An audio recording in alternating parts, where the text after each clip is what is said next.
SKM 91 news में आप सभी का खैर मकदम है। आइए बढ़ते हैं आज की अहम खबर की जानिब। राजा बहादुर वेंकटा रामा रेड्डी हॉस्टल के साबिक तलबा ने कल बतारीख 29 दिसंबर बरोज़ इतवार के दिन साबिक तलबा के इजलास के मौके पर एक प्रोग्राम मुनक़िद किया था, जिसमें chief guest Shri Komati Reddy Venkat Reddy, Shri Ponguleti Srinivas Reddy, guest of honour doctor G Chinna Reddy, Shri AP Jitender Reddy, Shri Komati Reddy Rajagopal Reddy, Shri Alleti Maheshwar Reddy, doctor V Yadaiah Reddy, doctor R Bhupathi Reddy, doctor G Ranjith Reddy, Shri Singireddy Niranjan Reddy के अलावा श्री पाटिल रमेश रेड्डी के अलावा तमाम जिम्मेदारान भी मौजूद थे। आइए देखते हैं इस खुसूस में वहाँ के चंद मनाजिर। पेश है हमारे नुमाइंदे रिपोर्टर अहमद की ये खुसूसी रिपोर्ट। SKM 91 न्यूज़ के editor in chief Ishtiaq Ahmad के साथ हर ख़ास और अहम खबर को देखने के लिए आपके अपने न्यूज़ चैनल SKM 91 को लाइक करें, शेयर करें और फॉलो करना ना भूलें।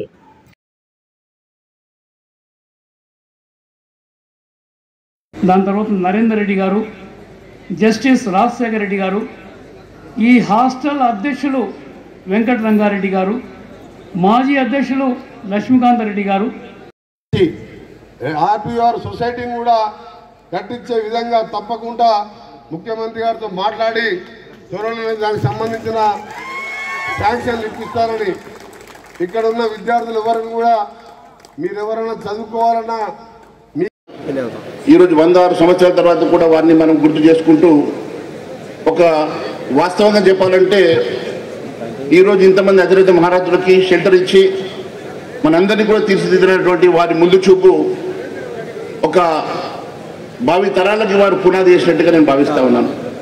నిజంగా వారి ఆలోచన విధానం ఆ రోజు గ్రామీణ ప్రాంతంలో వ్యవసాయం మీద ఆధారపడేటువంటి కుటుంబాలందరూ కూడా ఉన్నత చదువులు చదువుకోవాలని, ఉన్నత పదవులు ఉండాలంటే దానికి ప్రధానంగా విద్యే. అదంతా కూడా ఆ రోజుల్లో హైదరాబాద్ చుట్టుపక్కల ప్రాంతంలోనే మరి ప్రొఫెషనల్ ఎడ్యుకేషన్ ఉండే కాబట్టి ఈ ప్రాంతంలో ఇలాంటి హాస్టల్ ఫెసిలిటీ ఉంది కాబట్టి గ్రామీణ ప్రాంతం నుంచి చాలామంది వచ్చి ఇక్కడ మరి ఈ హాస్టల్లో ఉండి మేధావులు, విద్యావంతులు, పొలిటీషియన్స్ విదేశాల్లో, దేశ విదేశాల్లో ఉన్నత పదవులు అనుభవించినటువంటి ఎంతో మందికి మరి ఇది పునాది చేసినటువంటి ఈ రెడ్డి హాస్టల్ ఈరోజు మరి ఈ పరిస్థితుల్లో ఇంకా ఇప్పుడు చాలా మంది మిత్రులు చెప్పినట్టుగా, నిరంజన్ రెడ్డి గారు అందరు చెప్పినట్టుగా దీనికి ఇంకా సాంకేతిక మరి దీన్ని ఇంప్రూవ్ చేయాల్సినటువంటి ఇన్ఫ్రాస్ట్రక్చర్ ఇంప్రూవ్ చేయాల్సిన అవసరం ఉంది. మరి ఫర్దర్ గా కూడా ఈ హైదరాబాద్ లో చాలా ఇన్స్టిట్యూషన్స్ లో రెసిడెన్షియల్ స్కూల్స్, రెసిడెన్షియల్ కాలేజెస్ వచ్చిన తర్వాత మరి దీని ప్రాముఖ్యత తగ్గుతున్నటువంటి తరుణంలో నేను ఒకటి అడ్వైజ్ చేస్తా ఉన్నాను. మరి జిల్లా హెడ్ క్వార్టర్స్ లో కూడా దీన్ని ఇలాంటి హాస్టల్స్ ని మనం డెవలప్ చేసుకుంటే బాగుంటుంది. జిల్లా హెడ్ క్వార్టర్స్ లో కూడా గ్రామీణ ప్రాంతాల నుంచి వచ్చినటువంటి ఎంతో మంది విద్యార్థులకి జిల్లా ప్రాంతంలో కూడా ఇలాంటి హాస్టల్స్ మనం ఎస్టాబ్లిష్ చేస్తే మరి తప్పకుండా అక్కడ ఉన్నటువంటి గ్రామీణ ప్రాంతంలో ఉన్నటువంటి చాలా మందికి ఉపయోగపడుతుంది. మరి అంతేకాకుండా దానికోసం అవసరమైతే భారతదేశాన్ని ఈ స్థాయిలో ఉంచిన మహనీయుడు దివంగత ప్రధానమంత్రి, మాజీ ఆర్థిక మంత్రి, RBI గవర్నర్గా, ప్రణాళికా సంఘం అధ్యక్షుడిగా సేవలు అందించి ఇటీవలే దివంగతుడైన మహనీయునికి నివాళులు అర్పిస్తూ దాంతోపాటు ఈరోజు ఫస్ట్ అల్యూమిని మీటింగ్ రెడ్డి హాస్టల్లో 4 సంవత్సరాల పాటు 1982 వెళ్ళి 86 వరకు ఇక్కడే ఉండి CBITలో ఇంజనీరింగ్ చదువుతో పాటు రాజకీయాలు కూడా నేర్చుకొని ఈరోజు మీ ముందర 5 సార్లు ఎమ్మెల్యేగా, ఒకసారి ఎంపీగా, 2 సార్లు రాష్ట్ర మంత్రిగా ఈ రెడ్డి హాస్టల్ ఆ రక్తమా ఈ ప్లేస్ అటువంటిది. రాజ్బహదూర్ వెంకటరామరెడ్డి అనగానే ఆయనకు సేవకు కానీ విద్యారంగాన్ని అందరికీ విద్యను అందించాలని ఆ రోజు నిజాం కూడా ప్రతిరోజు వెంకటరామరెడ్డి గారితో మాట్లాడేవాడు. వెంకటరామరెడ్డి గారికి నిజాం గారే రాజ్బహదూర్ అనే బిరుదునిచ్చింది ఆయనకు. ఆయన పేరు వెంకటరామరెడ్డినే. ఇలాంటి అలుగుని మీటింగ్లో పాల్గొంటున్న అధ్యక్షులు వెంకట రంగారెడ్డి గారు, తిగల మోహన్ రెడ్డి గారికి, నరేందర్ రెడ్డి గారు, అనంతసేన్ రెడ్డి గారికి, రాఘవేంద్ర రెడ్డి గారికి, వారికి ఇంకా సహకరించిన వారందరికీ, ఇక్కడికి ఇచ్చేసిన అలుమిని నా సోదరులందరికీ, అలాగే ఇప్పుడు హాస్టల్లో ఉండి చదువుకుంటున్న నా సోదరులందరికీ కూడా ముందుగా శుభాశీస్సులు అందజేసుకుంటూ, వారు కూడా భవిష్యత్తులో బాగా చదువుకొని రెడ్డి హాస్టల్ పేరుని ఇప్పటికే ఎక్కడికి వెళ్ళినా, ఇక్కడ ఉన్న ఏదైనా డిపార్ట్మెంట్లో కలిసినా, అమెరికా వెళ్ళినా, సార్ రెడ్డి హాస్టల్లో మనం కలుసుకున్నాం, నా సో బ్యాచ్ అని చెప్పినప్పుడు చాలా సంతోషం అనిపిస్తుంటుంది.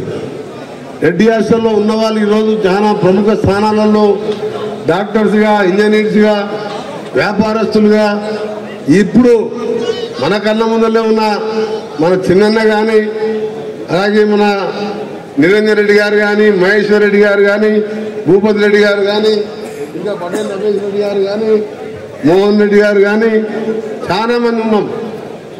అంతేందుకు అసలు పివి నరసింహరావు కూడా ఈ రెడ్డి హాస్టల్లో ఉండి చదువుకొని ఆయన మన్మోహన్ సింగ్ తీసుకొచ్చి ఈరోజు అలాంటి రెడ్డి హాస్టల్లో ఉండి చదువుకోవడం నిజంగా అదృష్టంగా భావిస్తూ, ముఖ్యంగా రెడ్డి అంటే మానవత్వం, సమాజ సేవ, కష్టానికి ప్రతిరూపం. ఒక ఊరు బాగుందంటే అక్కడ భూమిని నమ్ముకున్న రెడ్డి ఉంటాడు. రాష్ట్రం బాగుందంటే కష్టపడి పనిచేసే రెడ్డి పాలకుడు ఉంటాడు. రెడ్డి అంటే కులం మాత్రమే కాదు, సమాజంలో అందరితో కలిసిపోయి అందరినీ గౌరవించే గుణం. రెడ్డి అంటే సూర్యోదయం. ఎందుకంటే మనం కష్టానికి, శ్రమకు సూర్యుడు పోటీ పడుతున్నాడు మనకు.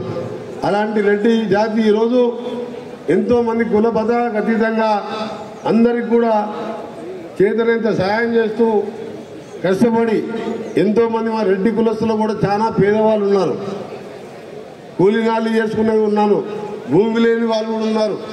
కానీ గ్రామంలో ఉన్న పెద్ద రెడ్డి ఎవరు ఉన్నారంటే ఆ గ్రామంలో ఎవరికి కష్టం వచ్చినా, ఇంటికి వచ్చిందంటే ఎంతో సాయం చేసి ఆ గుణం ఉన్న రెడ్డి హాస్టల్ ఈరోజు ఇక్కడ కూడా నాన్ రెడ్డిస్ కూడా ఎంతోమంది ఉన్నారు. ఈరోజు రెడ్డి హాస్టల్లో విద్యనందిన వారందరికీ ఈ యొక్క హాస్టల్ మాత్రమే కాదు, జీవితాలను నిలబెట్టింది ఇది. నాలాంటి వాళ్ళు, మేము 5 అన్నదమ్ములం, పేదరికంలో ఉన్న ఒక్కొక్కరు హాస్టల్లో ఉండి, 2 అన్నదమ్ములు ఇక్కడ ఉండి, ఒక తమ్ముడు మా అన్న దగ్గర ఉండి ఇట్లా కష్టపడి చదువుకొని ఈ స్థాయిలో ఉండి ఎంతోమందికి జీవితానికి ఇచ్చిన పుణ్యస్థలం ఈ రెడ్డి హాస్టల్. అలాంటి పేదలందరూ కూడా ఈరోజు ఈ హాస్టల్లో ఉండి చదువుకునే వాళ్ళు. రెడ్డి హాస్టల్ది మామూలు చరిత్ర కాదు. పద్మవిభూషణ్ రావి నారాయణ రెడ్డి, డాక్టర్ మరి చెన్నారెడ్డి, ప్రధాన న్యాయమూర్తి కుమరయ్య గారు, జస్టిస్ కొండా మాధవరెడ్డి గారు, మాజీ ప్రధాన న్యాయమూర్తి సుప్రీంకోర్టు,